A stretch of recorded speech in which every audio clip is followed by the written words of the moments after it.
그렇습니다. 우리 같이 따라서 고백하면 좋겠습니다. 나는 하나님의 임재 안에서 즐거워합니다. 아멘. 네, 오늘 좀 예배가 특별하게 좀 흘러갔습니다. 근데 정말 방금 말한 것들이 그대로 될 걸 믿으십시오. 아멘. 여러분 모두 좋은 배우자를 만날 겁니다. 여러분의 가정 별로 아멘 소리가 없네요. 다들 바울의 영을 가지고 계신가 봅니다. 그러나 좋은 가정을 꾸리는 건 굉장히 중요합니다. 좋은 배우자를 만난 건 굉장히 중요합니다. 거기서 자녀가 태어나고 그 자녀가 우리의 다음 세대의 사회를 구성하고 있죠. 그리고 모든 것은 가정에서 시작됐기 때문에 하나님은 우리의 가정을 좋은 행복한 아름다운 가정을 꾸리기를 원하십니다. 아멘. 잘 안 하는 얘기지만 그러나 중요하기 때문에 나눴습니다. 우리가 이런 임재 가운데 있을 때 특히 이런 예배 자리에 나올 때 하나님께서 어떻게 우리 가운데서 운행하시며 일하시는지에 대해서 우리가 예민해질 필요가 있습니다. 그리고 예민해지는 가운데서 우리가 그 자리에 있다면 예민함을 잘 캐치한다면은 우리는 반드시 변화를 볼 수 있습니다. 그래서 늘 똑같은 예배가 아닌 겁니다. 늘 똑같은 순간이 아닙니다. 예수님이 이 땅에 계셨을 때도 예수님을 만나는 모든 사건들이 늘 뻔한 루트로 똑같이 나타나지 않았습니다. 그때 달랐습니다. 그리고 거기에 그 변화를 캐치한 사람들은 변화를 맛봤습니다. 우리가 항상 이런 주님의 자리, 이런 예배 자리 나올 때는 우리가 기대함이 있어야 됩니다. 주님에 대한 기대가 있어야 되고요. 그 기대함은 우리 안에 있는 심령의 갈망으로부터 나오게 돼 있습니다. 그리고 성령께서 자꾸 말씀을 주셨어요. 내가 이루는 변화는 근본적인 것이다. 그렇죠? 근본이 변합니다. 그래서 정말 근본이 변하는 걸 저는 경험하고 있습니다. 우리는 항상 우리의 사람은 항상 행동을 바꾸려고 하고 근본이 아닌 자꾸 격가질 것들을 우리가 바꾸려고 하지만 하나님은 정확하게 우리의 근본의 어떤 부분을 다루셔야 할지를 아십니다. 그리고 우리가 이런 예배 경배 자리 나올 때 단 한순간에 변모될 수 있습니다. 우리의 근본이 우리의 본성이 우리의 본질이 변화되게 되면은 바깥 것들은 다 달라집니다. 아멘. 그리고 우린 다 의의 본성을 가졌기 때문에 우리는 점점 더 의인으로서 드러나게 돼 있고 변화되게 돼 있습니다. 그래서 참 주님께 감사하고 주님은 우리를 정말 변화시킬 수 있습니다. 제가 요즘 변화되고 있기 때문에 더 확신 있게 말씀드릴 수 있습니다. 주님은 우리를 변화시킵니다. 절대 사람으로는 바뀌지 않는 것들이 있습니다. 그러나 그런 것들을 주님은 변화시킵니다. 너무 기쁘고 감사한 날입니다. 그래서 뭐 설교를 뭘 더 해야 될지 모르겠지만 그러나 우리가 조금 더 말씀을 통해서 좀 더 우리가 더 귀를 기울이고 우리 근본의 변화가 일어나는 것에 대한 빛이 비춰지는 말씀을 좀 보도록 하겠습니다. 자, 우리가 지난주에도 의의 복음에 대해서 나눴고 오늘도 의의 복음에 대해서 좀 더 여러분과 나누려고 합니다. 정말 우리가 받게 된 이 복음은 정말 의의 복음이고 이 의의 복음에 대해서 우리가 잘 인지해야 될 게 있습니다. 우리가 의롭게 되었다는 것은 자꾸 행위가 아니라고 했죠. 의롭다 했을 때 의는 본성을 말하고 있습니다. 같이 따라서 고백하면 좋겠습니다. 의는 본성입니다. 의는 하나님의 본성입니다. 아멘. 그렇기 때문에 율법은 행동을 다루지만 복음은 우리의 본성을 다루고 그 본성의 변화는 바로 의로 우리가 변화되었다는 겁니다. 그래서 우리가 의롭게 되었다 할 때 우리의 의롭게 되었다는 것은 우리의 행위가 아니고 우리의 본성이고요. 우리의 예수 그리스도로 말미암아 거저받게 된 선물입니다. 그래서 우리가 이걸 알아야 돼요. 저희 교회가 특히 저희 말씀이 죄에 대해서 강조하지 않습니다. 그러나 죄를 절대 가볍게 여기는 게 아닙니다. 죄를 지어도 된다고 절대 말하지 않습니다. 사도 요한은 오히려 죄를 지을 수 없다 이렇게 얘기합니다. 우리 안에 받게 된 이 본성은 죄를 지을 수 없습니다. 그리고 죄를 가볍게 여기는 것도 아닙니다. 그러나 죄를 의식하는 것은 절대 그 사람을 바꾸지 못합니다. 율법의 역할이 그거였습니다. 율법의 역할이 뭐였죠? 계속해서 행위를 다뤘습니다. 그리고 그 행위를 지키지 못하면 죄 지은 거죠. 그래서 계속해서 율법은 이스라엘 백성들이 사람들이 행동에서 넘어지고 그래서 주님께 회개하고 또 돌이켜서 또 넘어지고 그래서 또 저지르고 그거의 끝없는 반복이었죠. 그걸 통해 철저하게 깨닫는 게 뭐죠? 너 죄인이야. 절대 사람은 스스로 의로워질 수 없어 라는 것을 깨닫게 하기 위해서 주어진 게 율법이었습니다. 그러나 율법은 모세로부터 왔지만 복음은 예수 그리스도로 왔습니다. 바로 은혜와 진리인 예수 그리스도로부터 온 것이죠. 그렇기 때문에 우리가 복음을 받아들임으로 말미암아 우리가 믿음으로 의롭게 되었습니다. 이 의롭게 된 것은 우리의 본성이라고 했죠. 그래서 하나님 앞에서 우리가 의롭다고 선포됐을 뿐만 아니라 우리의 죄성이 사라지게 되고 의의 본성은 우리의 안에서부터 변화가 일어났습니다. 우리가 의롭다 했을 때 여전히 내 행위들을 떠올리게 되면은 그건 잘못된 것입니다.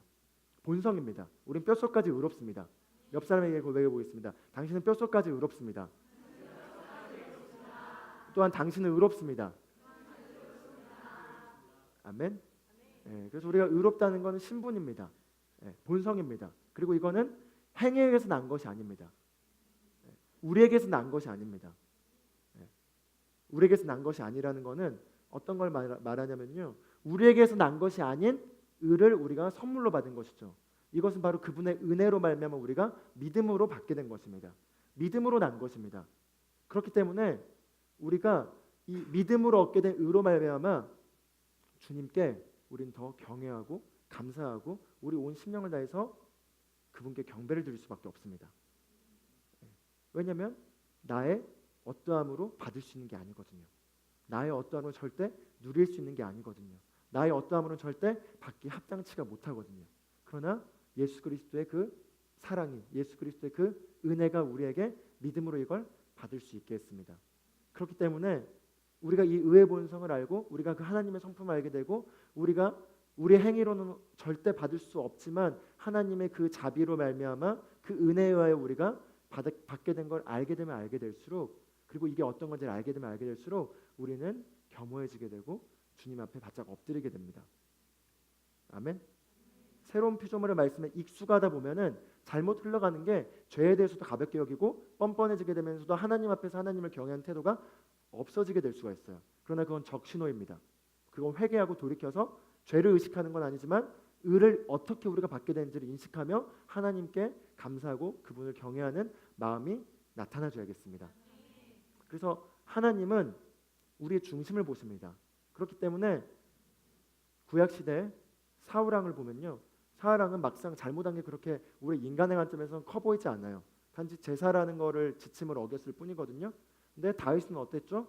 알다시피 자기 부하의 아내를 약탈하고 그리고 거기에 대해서 그 부하를 죽이는 일까지 하는 어떤 도덕적 기준에서 훨씬 더 사울보다 악한 일을 했습니다. 그런데 성경은 뭐라고 말하죠? 사울은 하나님께 버림받았다고 말합니다. 그리고 다윗은 하나님의 마음에 합한 자라고 말합니다. 그 안에는 어떤 의미가 있는 거죠? 다윗은 하나님을 경외했습니다. 그의 연약함이 있었으나 다윗의 심령은 항상 주님을 향하였고 주님을 찾았고 주님을 갈망하였고 주님으로만 살기를 원하는 의지를 가지고 있었습니다. 한마디로 말하면 다윗은 주님을 경외했습니다. 그러나 사울은 어땠죠? 사울은 주님을 경외하지가 않았습니다. 주님을 경외하지 않아서 자기가 자기 뜻대로 다르게 행했습니다. 그러므로 말미암아 일어난 것이 끔찍했죠. 우리 같이 따라서 봐요. 나는 주님을 경외합니다. 아멘. 그래서 우리가 항상 우리 마음을 경작하고 우리 마음을 잘 관리해야 될 파트는 바로 우리의 심령을 항상 갈증으로 그리고 주님을 경외하는 태도를 갖는 겁니다. 아멘. 우리가 주님을 경외하면 경외할수록 그분은 우리에게 실제가 되고 그분의 말씀은 우리에게 실제가 됩니다. 특히 우리는 말씀에 대해서 정확하게 가르치고 말씀을 정확하게 우리가 거듭난 새로운 피조물로서 의의 본성을 가진 자로서 정확하게 우리가 이제 그리스도 안에서 믿음으로 말미암아 들어간 모든 위치들에 해당되는 것들을 우리가 나눕니다.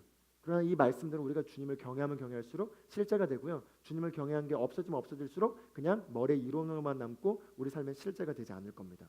그래서 경외하는 건 중요하고 그분은 경배받기 합당하신 분입니다. 아멘. 우리가 정말 의롭게 된 거는 우리의 행위가 아니라 우리의 어떠함이 아니라 그분의 은혜로 말미암아 믿음으로 우리가 받게 된 겁니다. 정말 이거는 너무나 행복한 소식이죠. 너무나 기쁜 소식이고 정말 복음입니다. 우리의 어떠함은 절대 그분을 만족시킬 수 없습니다. 그리고 우리가 어떠함으로 절대 우리가 받은 게 없습니다. 오늘 말씀의 실제 내용도 그렇죠. 하나님이 우리를 선택하신 것입니다. 하나님이 우리를 손잡아 주신 것입니다. 우리 말씀 베드로서 1장 4절에 보면은 우리가 하나님의 본성에 동참한 자가 되게 하셨다 이렇게 말하고 있습니다. 우리는 하나님의 본성에 거듭난 순간 동참한 자가 되었습니다. 그래서 그 동참했다는 건 뭐죠? 바로 하나님의 의로우신 그 의로움의 본성이 우리 안에 동일하게 들어왔다는 거죠. 그래서 우리는 의롭습니다. 그리고 의의 본성을 가지고 있습니다. 그래서 나는 의롭다 했을 때 우리는 세 가지를 떠올려야겠습니다. 첫 번째는 내가 본성이 의로운 본성으로 변화되었다는 것. 두 번째는 하나님 앞에 담대하게 설 수 있게 되었다는 것. 세 번째는 내가 하나님의 뜻을 행할 수 있다는 것입니다. 아멘. 자, 다시요. 첫 번째, 우리가 의롭다라는 개념 안에 항상 인식해야 될 건 첫 번째, 우리의 본성이 의롭다는 것, 의로운 본성, 의의 본성을 가졌다는 것. 두 번째, 하나님의 임재 앞에 떳떳하게 당당하게 나아갈 수 있다는 것. 그리고 세 번째는 하나님의 뜻을 행할 수 있다는 겁니다. 아멘. 그래서 우리가 특히 말씀 안에서 우리 삶의 변화를 경험하고 우리가 믿음으로 생활을 할 때 때로는 우리가 너무 삶에 집중하다 보면은 우리의 행위에 집중하게 되고 그래서 우리의 행동을 바꾸려고 애쓰게 됩니다. 말씀을 가지고 행동을 바꾸려고. 그러나 행동을 바꾸려고 하지 말고 의의 본성을 인식하십시오. 우리는 하나님의 뜻을 행할 수 있는 본성을 가지고 있습니다. 이 접근에서 시작해야 됩니다. 나는 하나님의 뜻을 행할 수 있습니다. 같이 따라서 고백해 볼까요? 나는 하나님의 뜻을 행할 수 있습니다. 나는 하나님의 완벽한 뜻을 행할 수 있는 본성을 가졌습니다. 아멘. 그리고 하나님은 선하시고 의로우시고 그분은 맞으십니다. 항상. 그렇죠? 그 하나님의 신실함에 대해서 우리가 흔들리지 않아야겠고요. 첫 번째는. 그리고 그분은 우리에게 할 수 없는 걸 요구하시지 않습니다. 그래서 율법의 시대에는 단 한 번도 이웃을 사랑하라는 말이 안 나오죠. 그러나 예수님은 이제 신약 시대에 와서 우리에게 이웃을 사랑하라고 합니다. 왜죠? 사랑할 수 있으니까요. 우리 안에 있는 이 본성은 하나님의 사랑의 본성이기 때문에 사랑할 수 있는 것입니다. 아멘. 구약에서는 사랑하라는 것보다는 그냥 율법의 10계명의 후반부, 그래서 뭐뭐하지 마라 뭐뭐하지 마라 해서 최악의 것들 하지 말라 정도의 최소치만 만들어줍니다. 그러나 신약에서 우리는 사랑할 수 있습니다. 옆 사람에게 눈을 쳐다보고 얘기해볼까? 나는 당신을 사랑할 수 있습니다. 나는 원수도 사랑할 수 있습니다. 이렇게 얘기해볼까요? 아멘. 그래서 우리가 이 말씀 안에서 자라나고 성장하고 그 가운데 우리 삶에서 말씀이 나타나고 그것 중에 우리가 삶을 살아가는 가운데서도 우리가 항상 어떤 행동들을 바꿔야 될 때가 있습니다. 근데 그 행동을 바꾸는 거에 포커스를 맞추지 말고 내가 의의 본성을 가진 자라는 걸 먼저 인식하시고 그 본성을 더 인식하고 풀어놓으면은 그냥 변합니다. 그걸 놓쳐버리게 되고 행동을 바꾸려고 혼적인 의지로 하는 거는 그냥 스님들이 그 수행하러 들어가서 수행하는 것과 다를 바가 없습니다. 그렇게 해도 바뀌긴 바뀌거든요. 바뀌긴 바뀌어요. 근데 엄청 힘들게 바뀌고 죽도록 느리게 바뀌고 그리고 웬만한 성인군자의 그 의지력을 가지지 않으면은 안 바뀌고 그 최대치 의지력을 가진 사람도 수년에 걸쳐서 겨우 바뀔까 말까 한 것들을 우리의 의의 본성을 인식하면 단 한순간에 변화될 수 있습니다. 단 한순간에 변화될 수 있습니다. 이게 접근이 다르고 시작이 다른 겁니다. 정말 의의 복음입니다. 옆 사람에게 정말 기쁜 소식입니다. 우리가 변할 수 있다는 건 기쁜 소식입니다. 아멘. 부모님이 절대 못 바꾸신 것도 한 번에 변화될 수 있습니다. 아내가 절대 바꾸지 못한 것도 한 번에 변화될 수 있습니다. 변화가 가능합니다. 그러므로 자매님들 말씀에 내어진 형제를 만나시길 바랍니다. 궁금하시면 인스타그램에 폴라서님이 올리신 걸 읽어보시기 바랍니다. 그렇습니다. 정말 변화됩니다. 말씀은 우리를 변화시키고 우리의 본질을 바꾸면 바깥은 한 번에 많은 것들이 변화됩니다. 그래서 우리가 의의 본성을 가졌다는 거, 우리 본성이 정말 하나님의 성품이란 거. 그래서 이 본성은 주어진 순간에 그렇게 살 수밖에 없도록 되어져 있다라는 거를 우리가 정확하게 잘 자리 잡고 그거 안에서 항상 시작하는 게 중요합니다. 그러면은 너무 쉽습니다. 신앙생활이. 정말 우리가 그리스도인으로서 믿음으로 살아가며 다스리고 우리가 이 땅에서 생명 안에서 왕노릇하는 삶이 너무 쉽습니다. 아멘. 자, 그럼 우리가 의에 대해서 잠깐 의는 본성이다. 그리고 의는 하나님 앞에 내가 담대하게 어느 순간에는 담대할 수 있다는 것과 내 본성이 바로 그렇게 되었다는 것과 그렇기 때문에 내가 하나님의 완벽한 뜻을 행할 수 있다라는 걸 항상 인식해야 된다는 걸 나눴죠. 우리가 의의 열매가 뭔지를 짧게 우리가 오늘 보고 그리고 우리 말씀 마치도록 하겠습니다. 로마서 6장 14절 같이 한번 봐보겠습니다. 같이 한번 읽어볼까요? 시작. 죄가 너희를 주장하지 못하리니 이는 너희가 법 아래 있지 아니하고 은혜 아래 있습니다. 아멘. 자, 뭐라고 말했죠? 죄가 우리를 주장하지 못합니다. 이게 말씀의 선포이고요. 이게 우리의 본성이기 때문에 죄는 우리를 주관할 수 없습니다. 이런 말씀을 들을 때 내가 만약에 믿음으로 말씀에 대해서 대하는 것이 이제 익숙지 않다면은 나 여전히 내 상황 가운데서 죄에 의해서 지배당하고 있는 게 있는데 그럼 뭐지? 이라는 질문이 떠오르시는 분들이 있을 수 있죠. 저도 많이 그랬고 예전에도 이런 말씀을 보면은 소화가 잘 안 됐습니다. 그러나 이거는 우리의 신분에 대해서 말해주고 있는 겁니다. 하이미는 걸을 수 있습니다. 그리고 하이미는 결국 기어다니지 못할 겁니다. 기어다닐 수는 있지만 기어다니는 평생 인생을 살지는 못합니다. 그렇죠? 하이미 안에 있는 본성은 걸을 수 있기 때문에 돌만 지나면 이제 한 6개월만 지나면은 뛰어다니기 시작할 거예요. 이제 난리 되기 시작할 겁니다. 그리고 이제 다시는 힘들다고 기어다니지 않을 겁니다. 마찬가지로 죄가 우리를 주관할 수 없습니다. 그게 우리의 본성입니다. 그렇기 때문에 이 의의 열매는 우리가 첫 번째로 죄에서 우리를 해방시켜줬다는 겁니다. 그래서 우리는 더 이상 죄를, 그래서 사도 요한은 우리 하나님으로부터 난 자는 죄를 지을 수 없다 이렇게 얘기해요. 그러면서 만약에 죄를 지은다면은 죄를 지으며 하나님의 자녀로 가면 그는 거짓말쟁이다 이렇게 얘기하거든요. 이런 말씀을 잘 믿음 안에서 모르면은 난 지금 죄 지었는데 나 하나님 자녀가 아닌가? 다시 거듭나야 되나 이런데 그게 아니라 사도 요한이 하는 말은 본성에 대해서 말하고 있는 거예요. 우리 안에 있는 의의 본성은 죄를 지을 수 없습니다. 그러나 우리의 잘못된 사고 방식이 육신을 따라감으로써 말미암아 넘어지게 되는 거죠. 그러나 우리의 본성이 그렇게 만든 건 아닙니다. 그렇죠? 그래서 만약에 우리가 아직 연약할 때 또는 우리가 넘어질 때 우리가 해야 될 거는 빨리 우리 죄를 자백하고 우리를 사랑하시고 우리를 의롭게 여기시는 그분으로 말미암아 정죄에서 빠져나와야 됩니다. 요한일서 1장 9절 말씀 잘 아시는 말씀이죠. 같이 한번 읽어볼까요? 만일 우리가 우리 죄를 자백하면 그는 미쁘시고 의로우사 우리 죄를 사하시며 우리를 모든 불의에서 깨끗하게 하실 것이요. 아멘. 그래서 우리가 만약에 넘어졌다라면은 어떤 부분에서 내가 실수했다라면은 해야 될 건 가장 빠르게 해야 될 게 바로 괜찮아 뭐 이렇게 하는 게 아니라 괜찮아 이렇게 하는 건 그냥 죄와 방종하겠다는 거죠. 괜찮아 죄 지어도 괜찮아 그건 아닙니다. 빨리 주님 앞에 나와서 회개하고 주님은 우리를 사랑하시고 우리 죄를 사하시며 우리를 모든 불에서 깨끗게 하시는 그분의 의의 능력을 활용하여 우리가 정잠에서 나오고 우리의 선한 본성을 인식해야 된다는 거죠. 그래서 우리가 구원받을 때 그리고 우리가 믿음으로 의롭게 되었을 때 이건 어떻게 받게 된 거죠? 믿음으로 받게 된 거죠. 그렇죠? 그럼 이게 우리가 유지되는 것도 마찬가지로 믿음으로 유지됩니다. 내가 의로워졌다는 말씀을 누려서 잘 자라나다가 다시 넘어졌다고 해서 의를 다시 회수하지 않습니다. 혈통은 취소되지 않습니다. 막 나중에 하임이가 막 말을 안 들어가지고 제가 절대 그런 말을 하진 않겠지만 가끔 너 허죽에서 파버릴까 이렇게 말해도 사실 실제로 파도 그러나 그 혈통은 바뀌진 않죠. 쟤는 제 딸입니다. 죽을 때까지 그건 바뀌지 않습니다. 마찬가지로 우리는 하나님부터 났기 때문에 우리의 근본 혈통은 바뀌지 않습니다. 그래서 의가 유지되는 것도 믿음으로 말미암아 되는 겁니다. 따라서 나는 의롭습니다. 나는 이 의를 죽을 때까지 유지합니다. 그래서 우리가 의롭게 된 이 본성 가운데서 우리가 살아가는 거에서 우리의 의로운 신분 그리고 우리가 의롭게 된 거는 바뀌진 않지만 그러나 만약에 우리가 죄에 계속 거하게 되면은 우리가 이 신성한 생명 가운데 신성한 본성을 지닌 자답게 살지 못하겠죠.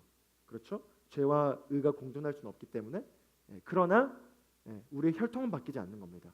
그래서 우리가 빨리 우리의 신성한 본성을 인식하여 그게 풀어내어 우리 안에 나타날 수 있도록 우리가 돌이키면 되는 겁니다. 그래서 회개는 내가 주님께 자비를 구하면서 질질 짜면서 눈물을 흘리고 주님 제발 절 마치 부모님께 어렸을 때 혹시 잘못해보거나 아니면 선생님께 막 잘못해가지고 죽도록 혼나기 직전에 빌어본 적 있습니까? 제발 나를 긍휼히 여겨주소서 하면서 제발 저를 용서해 주십시오라고 하는 그런 눈물로 질질 짜는 그런 회개가 아닙니다. 회개는 돌이키는 겁니다. 돌이키는 건데 뭐죠? 하나님을 향하여 돌이키는 거죠. 하나님을 향하여 돌이키는 건 그분의 말씀을 향하여 돌이키는 겁니다. 그래서 내가 나의 그릇된 나의 생각으로 돌아가더라도 회개하여 하나님의 말씀 향하여 빨리 돌이키는 거죠. 옆 사람에게 얘기합시다. 빨리 회개한 자는 복이 있을지어다. 아멘. 그래서 회개는 우리를 정죄하는 게 아니고요. 사실 우리는 정죄를 당할 수 없습니다. 그래서 하나님은 우리를 절대 정죄하지 않습니다. 오직 정죄는 자기 자신만 합니다. 자기 자신의 바뀌지 않던 죄의 사고방식이 우리를 정죄하고요. 하나님은 정죄하지 않습니다. 정말 그렇다는 것을 확신하십니까? 로마서 8장에 나와 있어요. 로마서 8장에 33, 34절을 보면은 하나님께서 택하신 자들에게 누가 혐의를 씌우리요. 의롭다 하신 분이 하나님이신데 누가 정죄하리요. 아멘. 이게 하나님의 주권적인 선포입니다. 옆 사람 얘기해 보겠습니다. 의롭다고 하나님께서 당신에게 말하셨습니다. 그럼 누가 정죄할 수 있습니까? 아멘. 이 말이 사람들이 여러분을 정죄 안 한다는 얘기는 아닙니다. 사람들은 항상 판단하고 정죄를 할 겁니다. 세상은. 그러나 하나님의 최고 법정에 가장 높으신, 가장 권위 있으신, 그리고 가장 주권적인 그분이 우리를 의롭다고 했는데 누가 그 신분을 바꾸겠냐라는 겁니다. 누가 우리를 정죄하더라도 그건 바뀌지 않는다는 겁니다. 아멘. 그래서 우리 자신도 우리 자신을 정죄해서는 안 되겠습니다. 돌이켜서 말씀 안에서 우리의 의의 본성을 인식하면 됩니다. 아멘. 그래서 첫 번째가 우리가 죄에서 해방된다라는 걸 나눴고요. 우리가 로마서 5장 17절 말씀 같이 보겠습니다. 자, 같이 한번 읽어볼까요? 시작. 한 사람의 범죄로 말미암아 사망이 그 한 사람을 통하여 왕노릇하였은즉 더욱 은혜와 의의 선물을 넘치게 받은 자들은 한 분 예수 그리스도를 통하여 생명 안에서 왕노릇하리로다. 아멘. 예. 아담의 범죄로 말미암아 사망이 이제껏 왕노릇했지만 너무 우리가 익숙한 말씀이지만 이 안에 있는 더 깊은 의미를 우리가 깨닫게 되길 바랍니다. 더욱 은혜와 의의 선물을 넘치게 받는 자들은 한 분 예수 그리스도를 통하여 생명 안에서 왕노릇하리로다 이렇게 나왔어요. 여기서 넘치게 받는 자들의 받는다는 표현이 람바노란 단어거든요. 그러니까 수동적으로 받았다, 한번 받았다 그런 의미가 아니라 이미 받았지만 그걸 내가 계속 활용한다는 얘기죠. 그러니까 내가 은혜와 의의 선물. 근데 사실 여기서 은혜랑 grace and the gift of righteousness 이렇게 나와 있거든요. 은혜, 그 다음에 의의 선물. 그렇죠? 은혜는 예수 그리스도를 통해 주어진 거고 은은 우리가 그로 말미암는 선물로 받았습니다. 그리고 이거를 우리가 받았다는 게 그냥 수동적으로 한 번 받고 끝난 게 아니라 우리가 계속해서 그거를 취할 수 있다는 거죠. 그걸 취하면 취할수록 어떻게 된다고요? 우리 안에 이 생명 안에서 우리가 항상 왕노릇한다는 거죠. 왕노릇한다는 건 내가 이걸 취하면 취할수록 항상 상황 가운데서 다스린다는 겁니다. 그래서 의인은 사자와 같이 담대하리라. 아멘. 어떤 상황에서든지 담대할 수가 있는 겁니다. 은혜와 의의 선물을 계속해서 내가 적극적으로 취하여 그거를 인식하면 인식할수록 담대해지게 되고 우리는 다스리게 됩니다. 그래서 점점 우리가 확신해야 될 건 뭐냐면요. 어떤 환경과 상황도 우리에게 문제가 되지 않습니다. 제가 요즘 여기에 대한 점점 계시를 얻고 있습니다. 최세 목사님이 늘 말하거든요. 저에게 규송아라고 하시기도 해요. 예. 송아라고 보통 많이 하시는데 송아 정말 어떤 상황도 우리가 문제될 건 없어. 정말 깨달으면 깨달을수록 정말 우리는 항상 이길 수밖에 없어. 얘기를 막 신나게 해주셔요. 그래서 그렇지 하면서 했는데 그렇지라고 하면 잘 와닿진 않았어요. 왜냐하면 전 막 고군분투하고 있는 게 있으니까요. 그러나 정말 깨달은 건 우린 정말 환경 문제되지 않습니다. 로마서 8장 37절 우리 일부 예배에서는 계속해서 들었지만 이 모든 일에 우리를 사랑하시는 그분으로 말미암아 우리가 넉넉히 이기느니라. 사실은 원래 원어적 성경에는 정복자보다 나은 자니라. MTC 837 셀 일어나 볼까요? 정복자보다 나은 자시네요. 그래서 우리는 정복자보다 나은 자는 그래서 기본적 태도를 가지고 우리가 어떤 상황을 대하든지 먼저 우리가 상황에 담대해져야 있습니다. 오늘 일부 말씀을 꼭 인터넷에 올라간 걸 들어보시길 바랍니다. 우리는 다스릴 수 있습니다. 그래서 아무리 그게 나에게 인간적인 생각으로는 절대 해결될 수 없는 상황이라도 그게 우선 여러분 삶에 있다라면요. 여러분 삶에 여러분이 있기 때문에 하나님이 여러분을 통해서 그 상황을 바꿀 수가 있습니다. 그게 가정이든 그게 아무리 상가같이 보이든 어떤 문제든지 당황할 필요가 없습니다. 그래서 이거 뭐지? 라고 할 필요가 없어요. 옆 사람 얘기해 볼까요? 이거 뭐지는 당신의 언어가 아닙니다. 아멘.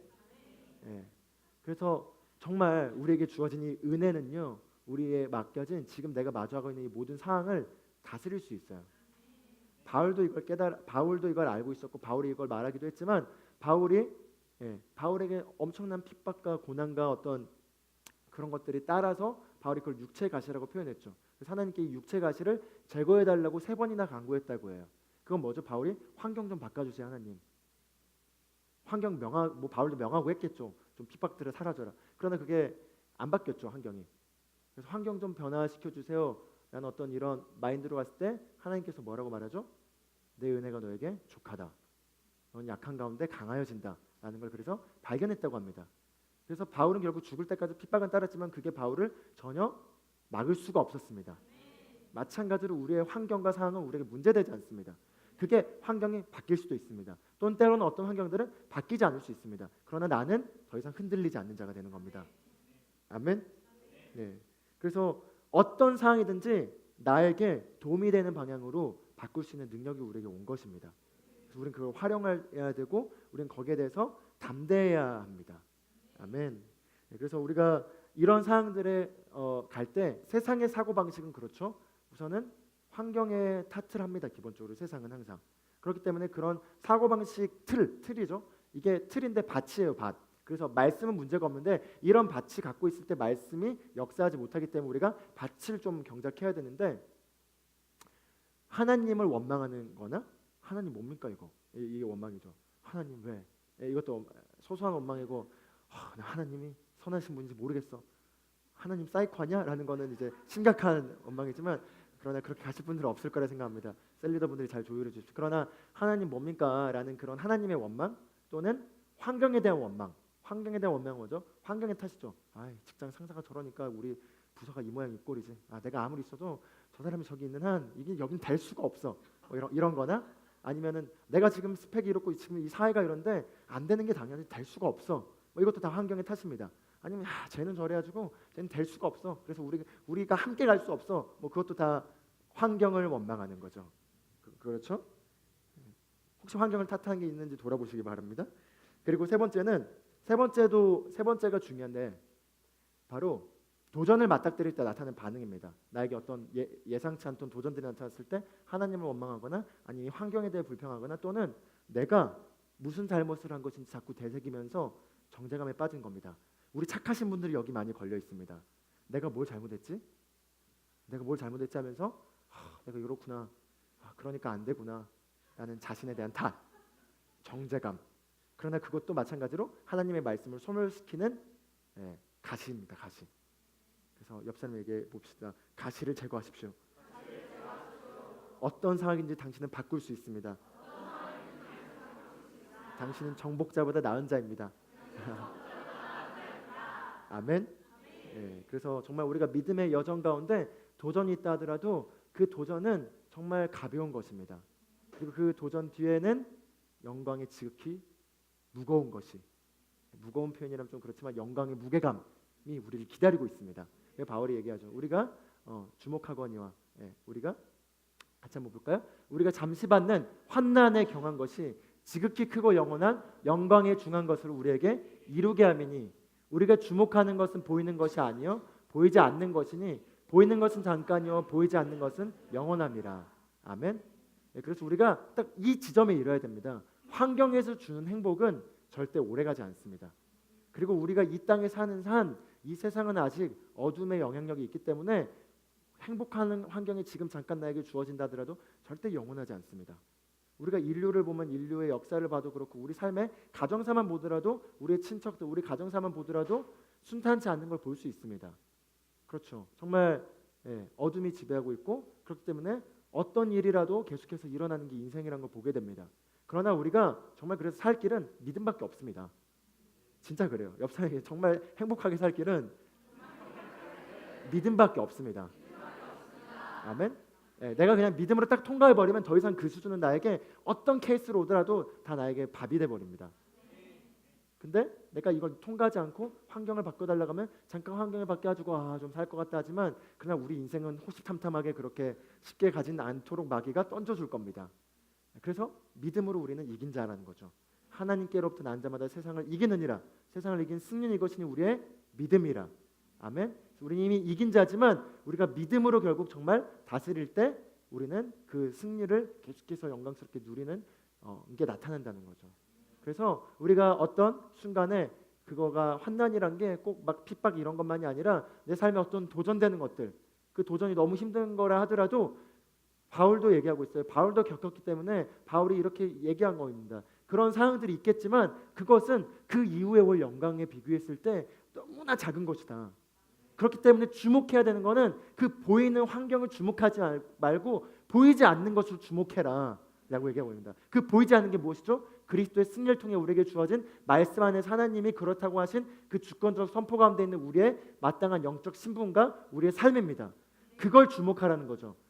주목해야 될 것, 봐야 될 것입니다. 봐야 될 것. 내가 환경을 보는 게 아니라 그 뒤에 있는 말씀을 보는 것이고요. 그걸 주목할 때 우리가 이길 수 있다는 겁니다. 옆 사람과 같이 고백하면 좋겠습니다. 바른 것을 보십시오. 아멘. 정말 그뿐만 아니라 때로는 우리가 틈을 내어줌으로 말미암는 고난들이 있을 수 있죠. 내가 잘못된 선택을 뻔히 해가지고 그래서 그로 말미암아 뿌려진 씨앗으로 잘못된 게 올 수 있습니다. 그러나 내가 잘못된 거 뿌렸으니까 그렇지. 그래 이건 뭐 하나님도 어쩔 수 없어. 내가 씨앗을 뿌렸기 때문에 안 돼. 이것도 뭐죠? 환경을 탓하는 겁니다. 내가 잘못된 걸 뿌릴 수 있었어요. 그래서 그게 나에게 지금 막 닥쳐가지고 나를 괴롭히게 하더라도 그 순간 하나님의 임재 가운데 의의 위치에 바르게 서서 내가 그 안에서 바른 것들을 명할 수 있습니다. 그러면은 항상 하나님은 더 나은 회복을 주십니다.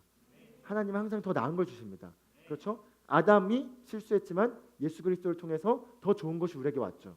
하나님의 회복은 항상 더 영광스럽습니다. 그만큼 하나님은 좋으신 분입니다.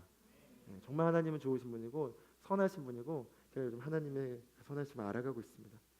설레입니다. 그래서 정말 그분 사랑이십니다. 아멘. 저희 리더 중에 한 분이 요즘 막 성령님과 교제하면서 마치 남자친구 같다고 막 그런 얘기를 했어요. 그래가지고 그런 얘기를 어떻게 최순애 목사님이랑 대화를 하게 되면서 남자친구 같다고 그렇게 얘기를 했대요. 그러니까 최순애 목사님이 야 남편보다 더 좋으신 분이지. 옆사람에게 정말 그렇습니다. 저도 결혼해봤는데 정말 그렇더라고요. 폴라드 쌤 저보다 더 많이 동의하실 겁니다. 정말 그렇습니다. 우리의 근원이시고 우리의 전부가 되시고 우리의 가장 깊숙한 것을 채워주시고 그 사랑을 경험할수록 감당하지 못할 것 같아요. 아멘.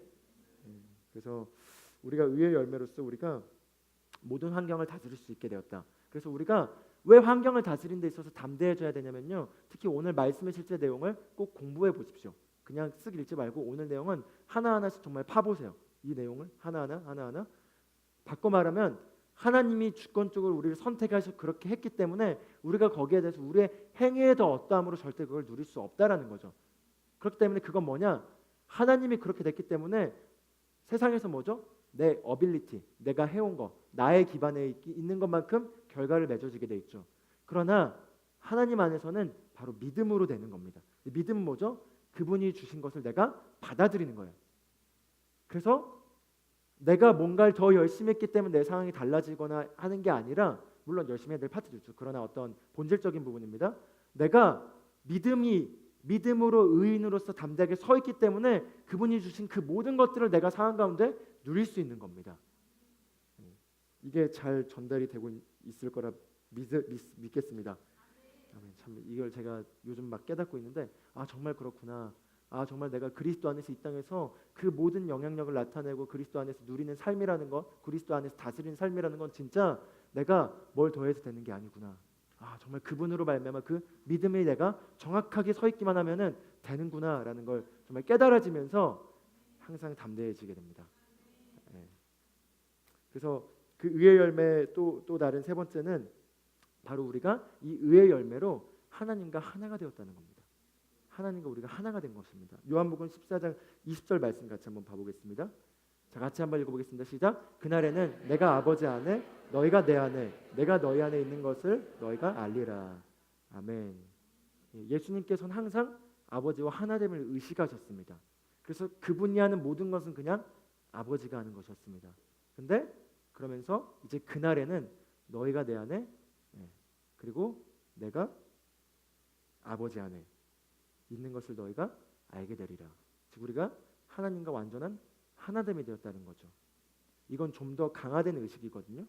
내가 의의 본성을 가졌다는 것이 좀 더 넘어서서 나와 아버지가 하나가 되었다는 의식입니다. 그 말은 나를 통해 그분이 걸으시고 나를 통해 말씀하시고 나를 통해 그분이 일하신다는 겁니다. 그리스도께서 받으실 그 고난과 그 이후에 있게 될 영광, 그 이후에 있게 될 영광이 뭐죠? 바로 우리 몸 안에 거처를 삼으셔서 우리를 통해서 그분의 씨를 늘리는 그 영광을 그분이 십자가에 지면서 보셨습니다. 그분이 그 십자가에서 그 형량을 고통스럽게 감당할 수 있었던 건 그 고난 뒤에 보게 될 영광인데, 그 영광이 뭐라고요? 바로 우리 안으로 이제 들어오셔서 우리를 통해서 엄청나게 이 땅에서 통치하고 다스리며 일하실 수 있게 됐다는 겁니다. 그래서 우리가 그분과 하나가 되었고 그분이 우리 안에 있게 되었다는 것은 정말 어마어마한 신비인데, 고린도후서 5장 21절은 그래서 이렇게 얘기하죠. 우리가 그 안에서 하나님의 의가 되게 하려 하심이라. 하나님의 의라는 겁니다. 우리가 이 의식이 더 강화돼서 우리가 하나님의 의라는 걸 알아야겠습니다. 나는 하나님의 의다라고 했을 때 나는 하나님의 의다라고 하면은 부딪힐 수가 있을 거예요. 내 삶에는 아직 하나님의 의스럽지 않은 것들이 너무 많은데 내가 하나님의 의라고 하기엔 하나님께 너무 죄송하지. 그러나 하나님의 의입니다. 옆 사람을 가지고 당신은 하나님의 의입니다.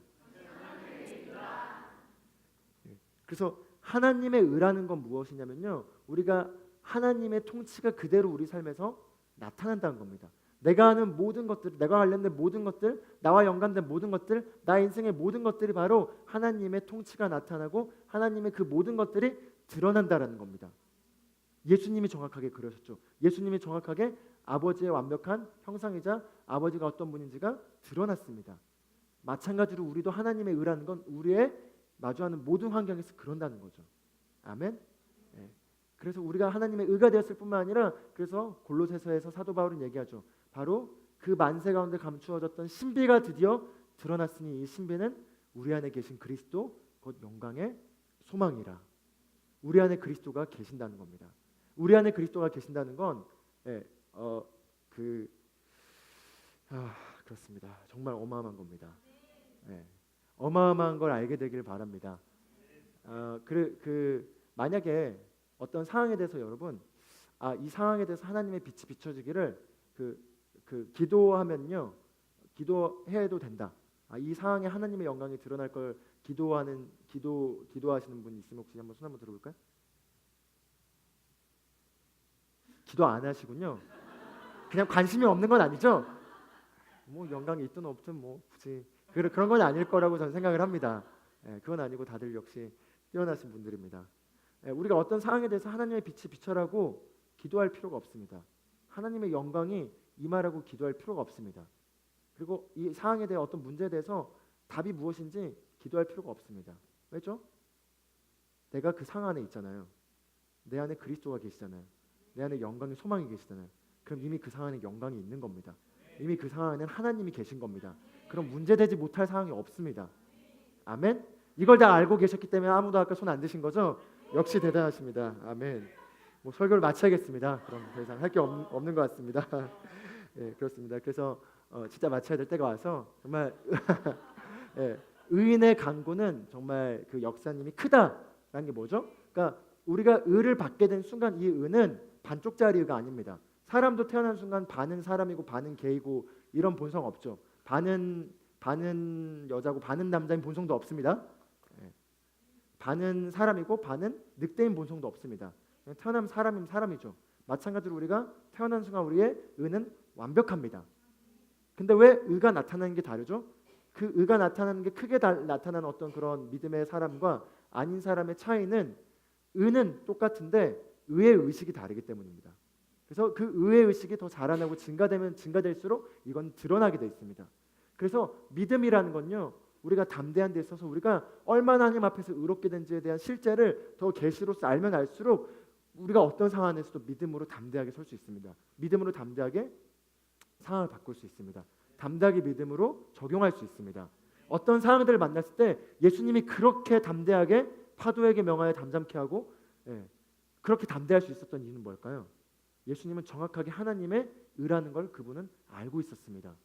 우리가 그 계시가 강화되어 우리가 의롭게 되었다는 게 어떤 건지를 알면은 그건 우리에게 믿음의 담대함을 만들어줍니다. 그래서 우리가 항상 담대하게 믿음으로 우리의 환경과 상황을 완벽하게 지배할 수 있습니다. 그래서 우리는 그걸 가지고 지배해야 합니다. 그래서 의인의 간구는 역사가 크다라는 거예요. 왜죠? 이 의인이 열심히 간구해서가 아니라 이 의인은 정확하게 자기가 어떤 위치에 있고 어떤 권세를 가지고 있고 하나님과 안에서 갖게 된 관계와 그게 어떤 건지를 정확하게 알고 있기 때문에 그 권세를 선포한다는 거예요. 그러나 이 의인이 아닌 사람이 함부로 얘기하면은 마귀가 웃고 장난치는 거죠. 그랬죠? 바울이 역사하는 사도행전 19장을 보면요, 그때 당시 그걸 보고 바울을 따라서 어떤 두 명의 청년이었나요? 예. 걔네들이 우리가 바울이 전하는 예수의 이름으로 명하노니 떠나가라니까 내가 바울도 알고 예수도 알지만 넌 뭐냐 하면서 괴롭혀가지고 도망가는 사태가 벌어집니다. 뭐죠? 그는 전혀 의에 대해서 몰랐어요. 그냥 흉내내봤죠. 흉내내는 게 아니라 우리가 정확하게 그 위치를 알고 정확하게 그게 어떤 건지를 알면 알수록 엄청난 담대함이 나옵니다. 왜냐하면 그만큼 우리는 하나님 안에서 어마어마한 위치가 있게 되었기 때문이죠. 그게 바로 의에 우리가 담대할 수 있는 열매입니다. 아멘.